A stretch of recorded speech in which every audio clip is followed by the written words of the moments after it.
السلام علیکم ورحمۃ اللہ وبرکاتہ۔ الحمدللہ وکفا وسلام علی عبادہ الذین اصطفیٰ، اما بعد۔ بزرگان محترم، برادران عزیز اور میری اسلامی بھائیوں اور بہنوں اور بچیوں،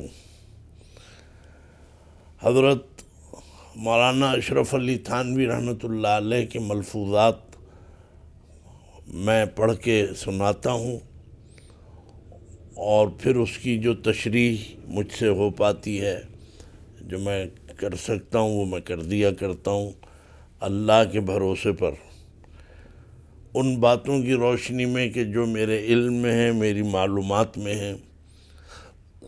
میرے والد محترم حضرت مولانا احتشام الحق تھانوی رحمۃ اللہ علیہ کی جو باتیں تقریر میں، تحریر میں میری نظر سے گزری ہیں، انہی کی روشنی میں میں دو چار لائنوں کو اور ذرا پھیلا دیتا ہوں، تاکہ زیادہ سے زیادہ بات بھی ہو جائے اور آپ کا ذہن کھل جائے، آپ کے شبہات دور ہو جائیں، کوئی غلط فہمی ہے وہ دور ہو جائے، کوئی غلط مسئلہ ذہن میں تھا وہ ٹھیک ہو جائے۔ بہرحال یہ سب چیزیں اللہ تعالیٰ اس کی برکت سے ہمیں آپ کو نوازتے ہیں۔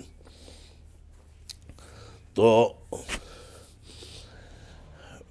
اس اعتراض کا ذکر تھا مولانا اشرف علی تھانوی کی مجلس میں،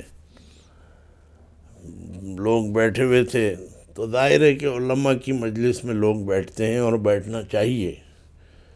چلتے پھرتے صرف سلام دعا کافی ہے، ایک آدھ کوئی بات کہہ دی، کوئی خبر دے دی بس، لیکن مسئلہ ہی نہیں پوچھنا چاہیے چلتے پھرتے کہ چل رہے ہیں لوگ ہاتھ ملا رہے ہیں اور ایک صاحب مسئلہ پوچھ رہے ہیں، تو یہ چلتے پھرتے مسئلہ بھی نہیں پوچھنا چاہیے، اور چلتے پھرتے کوئی سوال بھی نہیں پوچھنا چاہیے کہ صاحب اس میں اور اس میں کیا فرق ہے، اور جیسے سوال ہوتے ہیں۔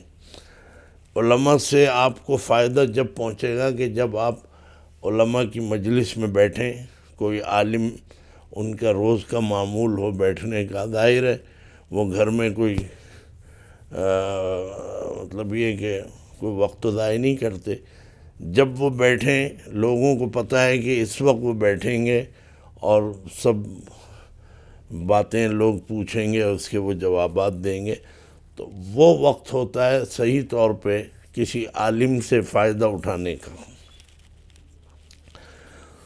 تو ایسی مجلس قائم تھی کہ یہ ذکر آ گیا کہ ایک اعتراض ہے کہ اسلام بزور شمشیر پھیلا ہے، یعنی تلوار کے زور پہ پھیلا ہے۔ فرمایا کہ مولانا قاسم صاحب نانوتوی رحمۃ اللہ علیہ نے، جو بانی دارالعلوم دیوبند تھے اور بر صغیر ہند و پاک میں، ہندوستان میں کہیے، مدرسہ سب سے پہلا اگر قائم کیا ہے تو وہ حضرت مولانا قاسم صاحب نانوتوی رحمۃ اللہ علیہ نے کیا، جس کا نام دارالعلوم دیوبند ہے، اور الحمدللہ آج بھی اللہ نے اس کو بڑی شہرت دے رکھی ہے اور وہ مدرسہ کام کر رہا ہے۔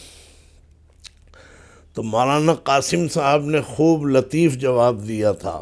حضرت تھانوی مولانا قاسم صاحب کے جواب کو نقل کر رہے ہیں، یا یہ مولانا تھانوی کا جواب نہیں ہے، مولانا تھانوی اپنے ہی ایک بزرگ ہیں، بڑے ہیں، مولانا قاسم نانوتوی، ان کا جواب سنا ہوا ہوگا تو وہ سنا رہے ہیں لوگوں کو مجلس میں، کہ اگر مان بھی لیا جائے کہ اسلام بزور شمشیر پھیلا ہے، تلوار سے پھیلا ہے، تو ہم پوچھتے ہیں کہ وہ شمشیر زن کہاں سے آئے تھے، تلوار چلانے والے کہاں سے آئے تھے؟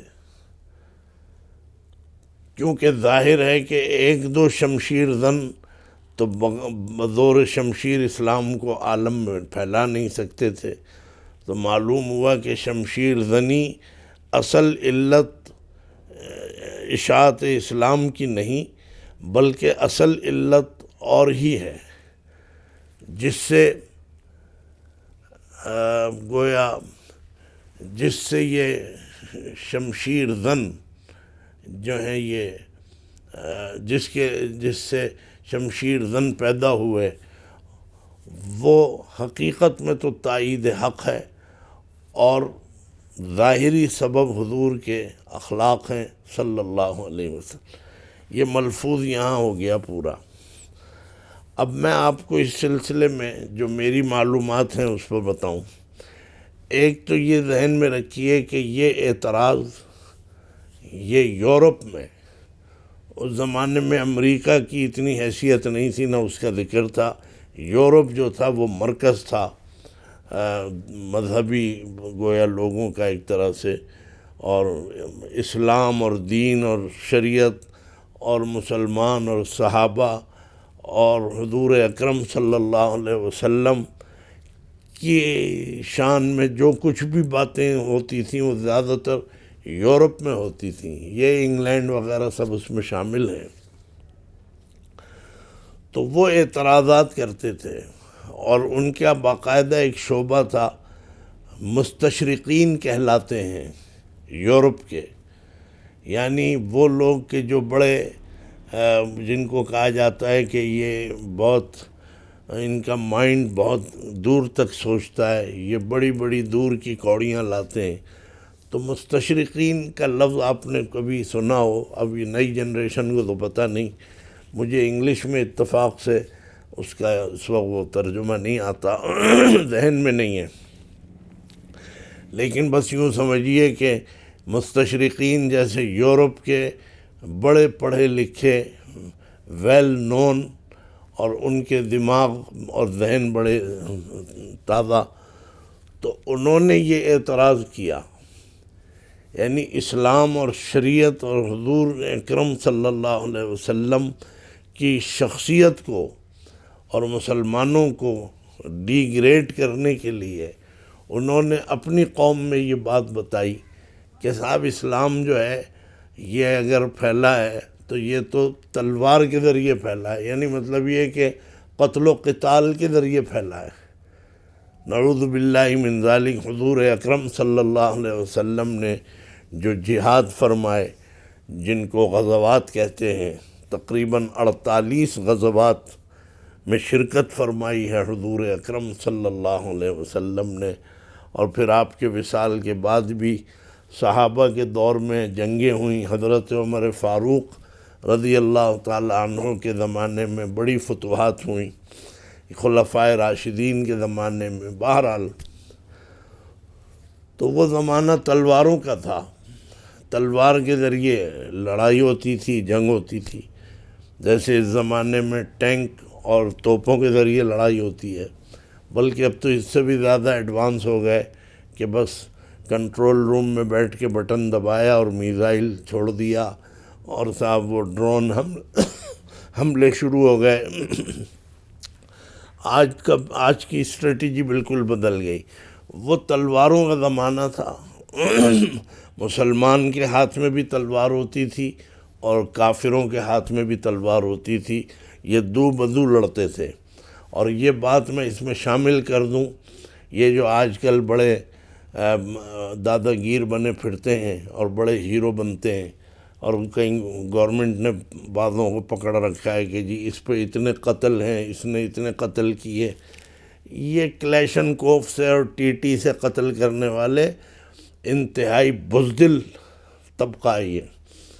اگر یہ ان میں طاقت ہے تو یہ ہتھیار چھوڑ کے اور اسلحہ چھوڑ کے آئیں تو ایک مدرسے کا طالب علم بھی پتلا دبلا ان کو زیر کر دے، ایک کالج کا اور یونیورسٹی کا لڑکا ان کی اتنی دھنائی لگائے کہ ٹھیک ہو جائے۔ یہ تو اصل میں شریف شہریوں پر اور پرامن اور امن پسند شہریوں کو ٹی ٹی دکھاتے ہیں، اور صاحب پتہ نہیں کیا کیا بلا ہے، کیا کیا نام ہے ان کے، اور ریپیٹر، اور صاحب کلیشن کوف۔ تو آج کا زمانہ جو کلیشن کوف ہے، یہ کوئی جنگیں جیتنے والا تھوڑی ہے، یہ تو لوٹنے والا سامان ہے، کہ عورتوں کو لوٹ لو، مردوں کو لوٹ لو، اور لوٹنے میں کہیں مزاحمت ہو جائے تو بیچارے کو مار دو، جوان آدمی بیچارہ وہیں پہ ڈھیر ہو گیا، خون نکل۔ تو یہ کمپیریزن کریں تو پتہ چلے کہ تلواروں کا زمانہ جو تھا وہ بہادری کا زمانہ تھا۔ خیر یہ تو میں نے ایک بات عرض کر دی۔ تو یہ الزام اسلام پہ لگایا ہے کہ چونکہ غزوات، ظاہر ہے کہ غزوات میں کوئی گلے تھوڑی ملتے، گلدستے تھوڑی پیش کیے جاتے تھے جنگوں میں، بھائی اس میں لڑائی ہوتی تھی، اور الحمدللہ مسلمانوں کو اللہ نے فتح دی اور مسلمانوں کی فتوحات ہوئیں۔ غزوہ بدر میں، غزوہ احد میں، ہر جگہ کافر مارے جاتے تھے، پکڑے جاتے تھے۔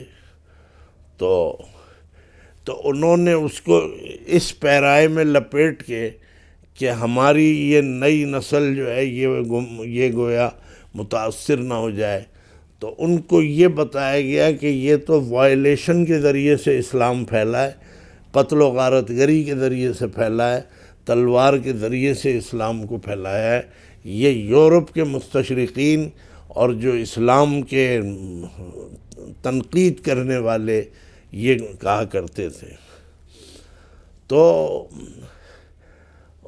جب یہ بات سامنے آئی تو حضرت مولانا قاسم نانوتوی رحمۃ اللہ علیہ نے فرمایا، حضرت تھانوی ان کا جواب نقل فرمایا کہ اچھا ٹھیک ہے، اگر مان لیں ہم کہ اسلام جو ہے تلوار سے پھیلا ہے، یہ میں اپنے بھائیوں کو بتا رہا ہوں جو اب ہماری تو عمر 60 سے اوپر ہو گئی، ان کو بھی ضرورت ہے کہ جواب ذہن میں رکھیں، اور یہ جو نئی نسل ہے، ٹین ایج لڑکیاں ہیں، لڑکے ہیں، یا 35-40 سال کے نوجوان ہیں، لڑکے لڑکیاں، یہ لوگ ذہن میں رکھیں یہ جواب اس کا کہ اچھا جی اگر مان لیا کہ اسلام جو ہے تیر و تفنگ سے اور اسلحہ سے اور تلواروں سے پھیلا ہے، نیزوں سے پھیلا ہے، اگر مان لیا ہم نے، تو مولانا قاسم نانوتوی پوچھ رہے ہیں کہ پھر یہ تو بتاؤ کہ وہ شمشیر چلانے والے اور تلوار چلانے والے کہاں سے آئے،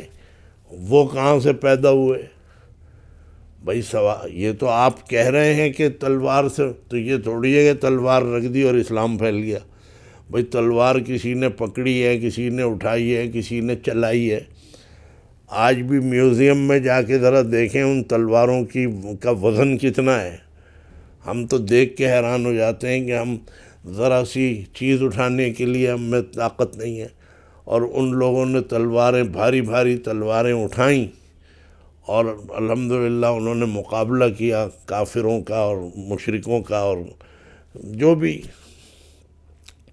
تو یہ تلوار اٹھانا یہ کتنا بڑا کام ہے، ایک بہت یعنی بہت ہی مشکل جاب ہے، اور پھر چلانا، پھرتی سے چلانا، اور پھر دشمن کو ختم کر دینا، اور ادھر ان کے پاس بھی تلوار، ان کا وار روکنا، ان کا حملہ روکنا۔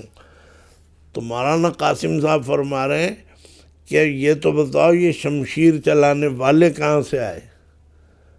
اس لیے کہ یہ بھی تو اسلام میں ہی پیدا ہوئے، مسلمانوں ہی میں پیدا ہوئے، ان کو اللہ نے آخرت کا شوق عطا فرمایا، انہوں نے جان کی پرواہ نہیں کی، اللہ کی رضا کے لیے یہ میدان میں آئے، اور انہوں نے اپنی بیوی اور بچوں کو چھوڑا اور پھر میدان میں آئے ہیں اسلام کی سربلندی کے لیے۔ تو یہ تلوار اٹھانے والے کہاں سے آئے، یہ کہاں سے سپلائی ہوئے؟ تو یہ بھی تو یہیں سے پیدا ہوئے، یہیں سے نکلے۔ تو مطلب یہ بتانا ہے کہ تمہاری عقل جو ہے وہ گھاس چرنے چلی گئی ہے، اور تمہیں ویسے تو تم ساری سائنس اور ٹیکنالوجی بنائے بیٹھے ہو، لیکن اتنی بات نہیں سمجھتے کہ بھائی تلوار سے کوئی اسلام تھوڑی پھیلتا ہے، اور اسلام نہیں، کوئی بھی دین اور مذہب جو ہے تلوار سے، اسلحہ سے، اور صاحب مطلب یہ کہ لڑنے بھڑنے کے سامان سے نہیں پھیلتا۔ ان چیزوں سے تو جان جاتی ہے بس، یہ تھوڑی ہے کہ کوئی، اسی لیے اگر کوئی شخص جو ہے اگر کسی کو زبردستی کلمہ پڑھا دیا جائے، ہاتھ میں تلوار ہو، تو اسلام تو ایسی کلمے کو مانتا بھی نہیں، وہ معتبر ہی نہیں ہے۔ تو بہرحال کہ اس نے موت کے ڈر سے کلمہ پڑھا ہے۔ تو خیر، میرا مطلب یہ ہے کہ اسلام تو اس کلمے کو پسند کرتا ہے کہ جو شوق سے کوئی اسلام قبول کرے اور اسلام کی حقانیت کو گلے لگائے، وہ ہے۔ تو حضرت مولانا قاسم صاحب نے یہ جواب دے دیا، شمشیریں اور تلواریں تو نظر آ گئیں، یہ بتاؤ یہ ان کو اٹھایا کس نے، ان کو چلایا کس نے؟ یہ بھی تو دل گردے کا کام ہے، ہر ایک کا کام تھوڑی ہے جو یہ چلائیں۔ چنانچہ خالد ابن ولید اور کیسے کیسے حضرات کے نام مشہور ہیں جنہوں نے جنگوں میں حصہ لیا۔ صحابہ کی تو شان ہی یہی تھی، اور ان کے بعد بھی آج بھی اللہ نے جو جدید دور ہے، مجاہدین کو آپ دیکھیے، ان کے پاس وہ سامان نہیں ہے جو غیر مسلموں کے پاس ہے۔ اس کے باوجود الحمدللہ جہاد کا ایک ایسا جذبہ ان میں سوار ہے کہ وہ ٹوٹے پھوٹے ہتھیار اور بالکل جو یوں سمجھیے کہ آؤٹ آف فیشن جو ہتھیار وہ لے کے میدان میں اترتے ہیں۔ تو جذبہ ایمانی کی وجہ سے میدان میں اترتے ہیں، یہ بتانا ہے۔ یہ کافر اور یہ عیسائی کیا سمجھیں گے؟ تو فرمایا کہ یہ بھی دیکھو، اس پر غور کرو کہ اسلام تلوار اٹھانے والے کہاں سے آئے، ان کو کس نے تیار کیا؟ تو معلوم ہوا کہ تلوار چلانا جو ہے یہ اسلام کی اصل اشاعت اسلام کی علت نہیں ہے، بلکہ اصل علت اور ہی ہے جس سے گویا شمشیر زن یہ پیدا ہوئے اور وہ چلان۔ تو حقیقت میں تو تائید حق ہے، اللہ نے حق کو غلبہ دیا ہے اور آج بھی دیتا ہے۔ ہمارے یہاں سن 65 کی جنگ جب ہوئی ہے انڈیا اور پاکستان کی، الحمدللہ ہماری افواج پاکستان ایک ایک نوجوان نے کیسے جذبے سے جنگ لڑی۔ یہ ہتھیار سے نہیں جیتی تھی سن 65 کی جنگ، یہ جذبہ ایمانی سے جیتی گئی تھی۔ اور بڑے وہ واقعات اٹھائے ہمارے فوجیوں نے، کس کس طرح سرحدوں پہ حفاظت کی۔ تو بہرحال جذبہ ایمانی آج بھی ہوگا تو الحمدللہ مسلمانوں کو اللہ تعالیٰ فتح بھی دیں گے، غلبہ بھی دیں گے۔ اور اگر جذبہ ایمانی نہیں ہوگا تو پھر بہرحال جیسے آپ دیکھ رہے ہیں جو حالات ہیں، مسلمان اس وقت بالکل چوتھے پانچویں بلکہ پتہ نہیں کس نمبر پہ مسلمانوں کو رکھا گیا ہے کہ صاحب وہ اس نمبر تک گر چکے ہیں۔ تو اس لیے جذبہ ایمانی سے یہ ہوا ہے۔ اچھا، اصل چیز جو ہے وہ یہ ہے جس کو لوگ ڈسکس نہیں کرتے، چھپاتے۔ تاریخ اٹھا کے دیکھ لیں کہ حضور اکرم صلی اللہ علیہ وسلم نے جو صحابہ کی تربیت کی تھی، اخلاق، سیرت، کردار سنوارا تھا، اس سے لوگ متاثر ہوئے اور اسلام میں آئے ہیں، تلوار سے نہیں آئے۔ جب انہوں نے دیکھا کہ یہ لوگ تو بڑے عمل کرنے والے ہیں، ان کی تو زبانیں جو ہیں بڑی نرم ہیں اور بہت، تو اخلاق سے اور سیرت سے اسلام کی اشاعت ہوئی ہے۔ اس چیز کو یہ لوگ چھپا لیتے ہیں، بس تلواریں نظر آتی ہیں۔ تو آج بھی کوئی بھی دین اور مذہب جو ہے وہ اخلاق سے اور سیرت اور کردار سے پھیلتا ہے۔ انڈیا میں جب اندرا گاندھی نے وہاں پہ پابندی لگائی اور وہاں پہ گویا اس طرح سے مسلمانوں کی نسل کشی ہونے لگی، تو آپ حیران ہوں گے کہ مدراس میں، ساؤتھ انڈیا میں، اور وہاں کے ساؤتھ انڈیا کے مسلمان وہ اپنے ساتھ بٹھا کے ہندوؤں کو کھانا کھلاتے تھے۔ وہ جن کو اچھوت کہا جاتا ہے ہندوستان میں، چھوت چھات والی، کہ برہمن بہت اونچے درجے کے ہندو ہیں اور یہ چھوت چھات، ان سے ہاتھ نہ لگے، ان کا برتن نہ ٹکرائے اور یہ نہ ہو وہ ہو۔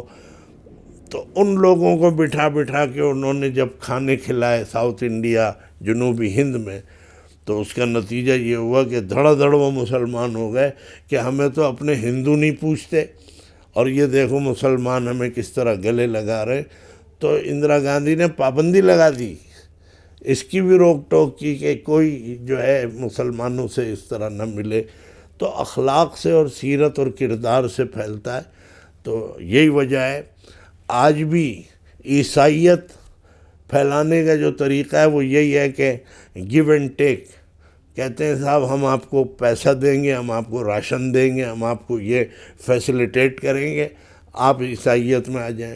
میں نے دیکھا ہے زمبابوے میں، میں نے دیکھا بہت بڑا شامیانہ لگا ہوا ہے، بھاگے چلے جا رہے ہیں کالے، تو انہوں نے بتایا کہ مشنریز آئے ہوئے اور ان کو ایڈ ملتی ہے امریکہ اور انگلینڈ سے، اور یہ کالوں کو یہ راشن دیتے ہیں اور سب کچھ دیتے ہیں، تو یہ لوگ عیسائی بن جاتے۔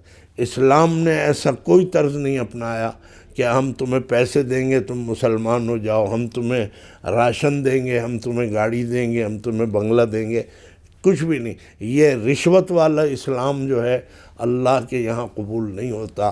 تو یہ عیسائیوں کا یہ حال ہے کہ وہ اپنی عیسائیت بھی کرسچینٹی کو بھی اسی طرح پھیلا رہے ہیں۔ بس آخر میں ایک شعر سن لیجئے اکبر الہ آبادی مرحوم کا، تو انہوں نے کیا جواب دیا اس اعتراض کا۔ انہوں نے کہا کہ اپنے عیبوں کی نہ کچھ فکر نہ کچھ پرواہ ہے، اپنے عیبوں کی نہ کچھ فکر نہ کچھ پرواہ ہے، غلط الزام بس اوروں پہ لگا رکھا ہے، یہی فرماتے رہے تیغ سے پھیلا اسلام، تیغ تلوار کو کہتے ہیں، یہی فرماتے رہے، یعنی عیسائی ان کے جو بڑے بڑے مذہبی پیشوا ہیں، یہی فرماتے رہے تیغ سے پھیلا اسلام، یہ نہ ارشاد ہوا توپ سے کیا پھیلا ہے۔ بھئی اگر اسلام تلوار سے پھیلا ہے، اتنی سی ایک وہ ہوتی ہے وہ، تو تم نے تو ٹینک اور بمبار جہاز اور کیا کچھ بنا لیا میدان جنگ میں لڑنے کے لیے، تو تم بتاؤ کہ تم نے ٹینکوں اور توپوں کے ذریعے عیسائیت کتنی پھیلا لی۔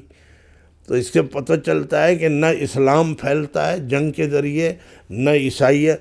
دنیا کا کوئی مذہب جو ہے لڑنے بھڑنے سے اور مرنے مارنے سے اور قتل و قتال سے نہیں پھیلتا، یہ ہو ہی نہیں سکتا۔ انسان اپنے مذہب پہ جان دے دیتا ہے لیکن دوسرے کے مذہب کو قبول نہیں کرتا۔ یہی وجہ ہے کہ اسلام تو آج بھی اخلاق کے ذریعے پھیل رہا ہے، لیکن عیسائیت جو ہے یہ راشن پانی کے ذریعے پھیل رہا ہے کہ ہم آپ کو یہ دیں گے اور آپ کو وہ دیں گے۔ اسی لیے پاکستان کی بد نصیبی ہے کہ یہ غیر ملکی ٹکڑوں پر آج بھی پل رہا ہے۔ یہ کیوں IMF اور یہ جو ہے صاحب یہ FATF، ان سب لعنتوں سے نکلنا چاہیے، اور میں سمجھتا ہوں کہ پوری قوم اس کو قبول کرے کہ ہم مقابلہ کریں اور کافروں کے قرضوں سے ہم اپنے چھٹکارا پائیں۔ ہمارا وہ بچہ جو ابھی پیٹ میں ہی ہے ماں کے، وہ بھی بیچارہ مقروض ہوا ہے، تو اس لیے ہمیں یہ دبا لیتے ہیں، ورنہ الحمدللہ مسلمان جو ہے آج بھی اپنے دین پر پکا ہے، اور وہ اپنے دین کو نہ چھوڑتا ہے نہ وہ اس پر کوئی سودا کرتا ہے۔ لیکن بات یہ ہے، یہ سمجھ میں آ گیا کہ اسلام تو بڑی چیز ہے، دنیا کا کوئی مذہب بھی لڑنے بھڑنے سے اور ہتھیاروں سے نہیں پھیلتا۔ یہ یورپ کے مستشرقین کا جواب دیا گیا ہے۔ ہمیں ہمارے نوجوانوں کو بھی سمجھنا چاہیے کہ الحمدللہ ایسا کوئی اعتراض نہیں ہے اسلام کی۔